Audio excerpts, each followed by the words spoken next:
Emmanuel Macron à Strasbourg pour les 80 ans de la libération ce samedi de la ville, libérée par les nazis, libérée des nazis de cette ville. À cette occasion, donc le chef de l'État a annoncé la panthéonisation de Marc Bloch. Bonsoir Geoffrey Branger. Bonsoir Brandon, bonsoir à tous. Alors Marc Bloch, historien et figure incontournable de la résistance française lors de la Seconde Guerre mondiale, Geoffrey. Oui, né en 1886 à Lyon, agrégé d'histoire, professeur à la Sorbonne, cofondateur de l'école des Annales, Marc Bloch était un homme de savoir, spécialiste de la période féodale.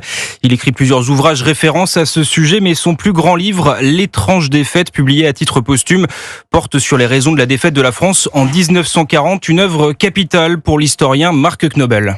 C'est un livre qui témoigne et analyse comment l'armée française a été battue en 1940, comment la République s'est écroulée. Ça, c'est un témoignage et une analyse qui est très très importante pour comprendre ces périodes charnières. Juif, patriote, soldat lors des deux guerres mondiales, Marc Bloch refuse l'armistice et s'engage dans la résistance à Lyon. Son surnom dans les réseaux clandestins, Narbonne, Chevreuse ou encore Arpajon. Traqué par la Gestapo, l'historien est arrêté le 8 mars 1944. Malgré la torture, il ne trahit jamais ses compagnons.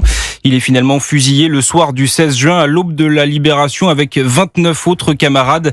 Héritage académique, littéraire et mémoriel, ce fervent défenseur de la République sera prochainement panthéonisé et rejoindra d'autres grandes figures de la résistance comme Missak Manouchian, Joséphine Baker ou encore Jean Moulin.